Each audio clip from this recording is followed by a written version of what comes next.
Hello friends, Tanya here for Trinity Stamps, and today I'm going to make an angel bauble shaker.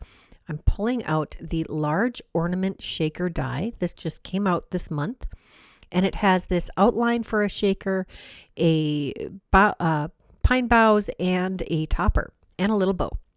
I've cut out the frame and the boughs and the topper and the little red piece, also the little bow. Sorry, I did cut it out of red later. And I went in my stash and found a circle die that would fit for the acetate that I need to create a shaker and for a backer for this bauble. Now the outer measurement of this frame is about 3¼ inches, and I found a die that is a 3 3/16 inch circle, and that's what I used. You can use whatever you find in your stash. I'm also using the double-sided foam strips here, and I am finding that these are the perfect width to fit behind this shaker frame. I love them. I need to have a bunch in my stash. They butt up nicely against each other. And if you take both sides of the adhesive off, they will curve very nicely around your ornament. And this will butt up against the edge. Now I do use some liquid adhesive on mine when I am adhering it to my finished product. That's so I have a little wiggle room. And as you may have seen, I used some liquid glue to adhere the acetate to the frame. So that acetate is sandwiched between the shaker frame and our foam strips. Next, I'm going to add some shaker bits. And this is the Gold Star shaker bits. And I just add a pile of them in there. And I have some white snowflakes from my stash. I know that Trinity carries some white snowflakes, and I will link those in the description box below. I just don't happen to have them.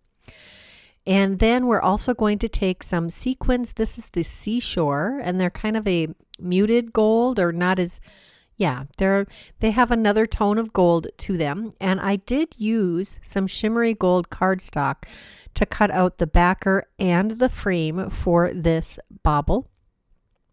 Now I'm adding more of that adhesive after I've filled our shaker well with lots of shaker bits. And I'll put this right on the back and make sure that it's all lined up nicely and get rid of any extra adhesive.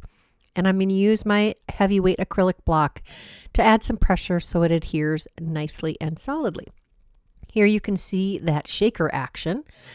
I did die cut the topper for this bauble from some mirror gold cardstock, and I'm adhering that to the top in the conveniently placed little extra tab.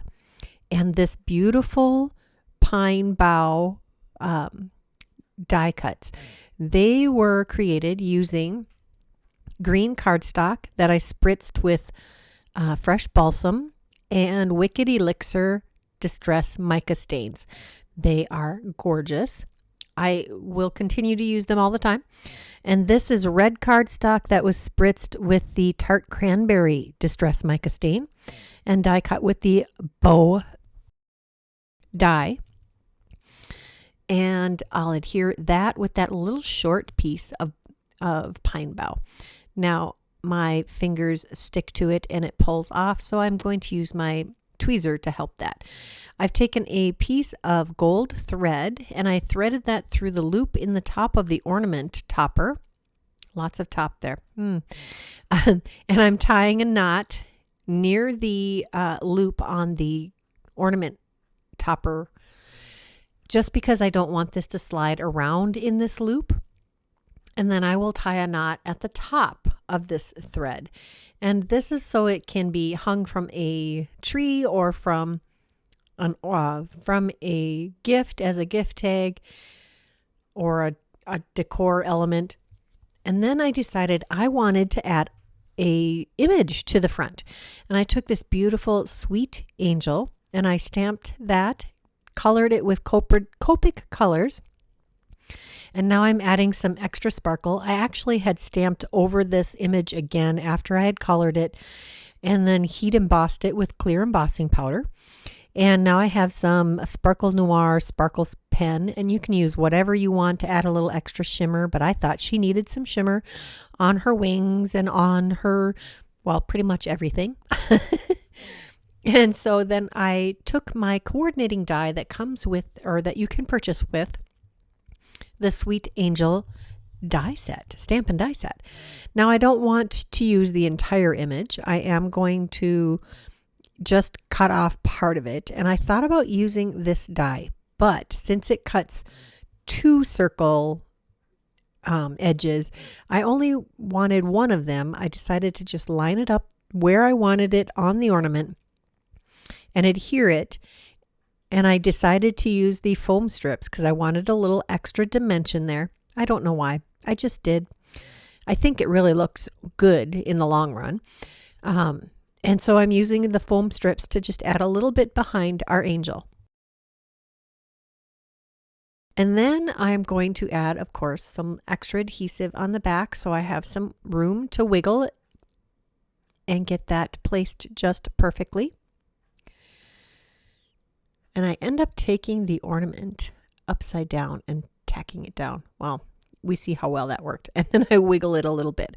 I did want enough of the shaker to show that you could actually see all of the little bits that I put in the bobble.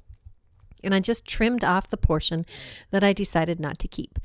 I did not ultimately put a sentiment on this, but I decided I wanted a little tiny gold star in the center of that bow. So I opened up the gold star mix again and got a large star and put that in the center of the bow. Look at all that shaker action. I love this shaker mix. You could even use like glass slipper instead of the snowflakes. There's lots of things you could use. I hope you enjoyed this video. I think she turned out adorable. If you enjoyed it, please give this video a thumbs up. If you haven't subscribed to this channel, please take a moment to do that now. And if you're interested in any of the products that I used today, check that description box below. Until next time, here are a couple more videos I thought you might enjoy. Bye-bye.